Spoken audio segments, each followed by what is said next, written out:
Petit avis au bout d'une semaine d'utilisation, enfin même pas une semaine, je sais même plus, de la selle Brooks C17 Cambium Carved. Carved, ça veut dire quoi? Creuset, non? Je sais pas. Bref, c'est le truc avec un trou au milieu. Voilà. Donc elle est vraiment bien, elle est un peu dure par rapport à quelqu'un qui est habitué à une selle méga ressort, ou à gel bien sûr. Mais vraiment c'est l'idéal pour du vélo taf quoi, parce qu'on peut laisser dehors. Enfin bon, j'ai quand même mis un antivol, mais bon, pas un antivol pas terrible.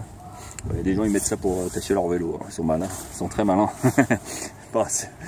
Même quand on a une enclume, un vélo qui pèse 10 000 tonnes et qui a pas grande valeur, comme ce vieux Decathlon de 98, il vaut mieux. Il faut toujours mettre au moins 20% du prix de son vélo en antivol. Voilà, c'est la règle de la FUBICI, comme l'association des usagers de la bicyclette. Voilà, alors donc c'est une super selle. Bon, elle coûte un peu cher, mais elle est durable. Elle est en caoutchouc, vulcanisée, recouverte de coton naturel. Elle est vraiment résistante. Celle-là, c'est la C17, mais il y a la C19 qui a une position plus assise. Il y a la C17 normale, où il n'y a pas le trou.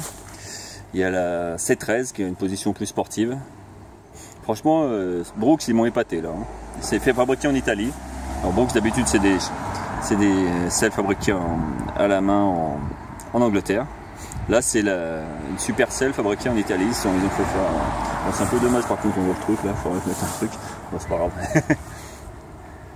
Et voilà, alors le problème aussi c'est que Brooks ils oublient un truc, c'est que waterproof pour eux ça veut dire juste qu'il résiste à la flotte, mais pour nous waterproof, je postillonne, waterproof ça veut dire que l'eau coule dessus. Mais bon, dans ces cas-là on met un truc comme ça, vous voyez, ça c'est un truc Decathlon qui coûte 5 €.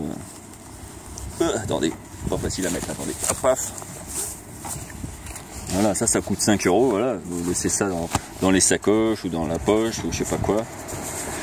Mais moi je n'ai pas trouvé que ça c'était particulièrement imbibé, mais vous voyez, c'est pas trop mal ce truc là, ça coûte 5 €, ils le font dans d'autres couleurs. C'est un accessoire, je pourrais même le laisser tout le temps même d'ailleurs, mais bon.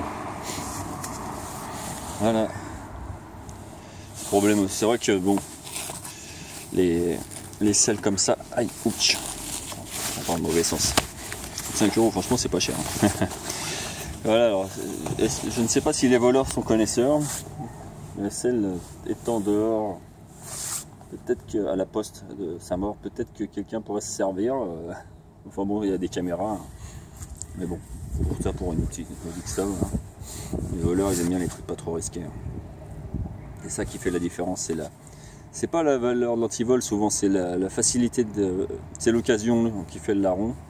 Effectivement, si vous avez plusieurs vélos et qu'il y en a un parmi tant d'autres qui a un ridicule antivol tortillon, et ben c'est presque une provocation pour les voleurs. Voilà, alors donc, voilà, comme je disais dans une autre vidéo, là on voit pas trop bien parce que ça fait pas bien la mise au point. Et ben, autofocus, il y a un bouton autofocus, mince, je découvre l'utilisation de mon téléphone aussi, mon LG G4 que je me suis payé. Oui bon ça va, ça faisait 10 ans que j'avais pas changé de téléphone. Donc voilà, c'est super, elle est impeccable, ça m'a fait gagner 1,5 kg, super, vraiment un chapeau Brooks, ils ont fait fort, ils ont, comme je le disais dans l'autre vidéo en marmonnant, ils ont, c'est une marque qui est de 1866, qui commençait à fabriquer des selles peut-être en 1900 ou je sais pas, je me rappelle plus l'historique. Ben arriver à se renouveler comme ça depuis quelques années, chapeau.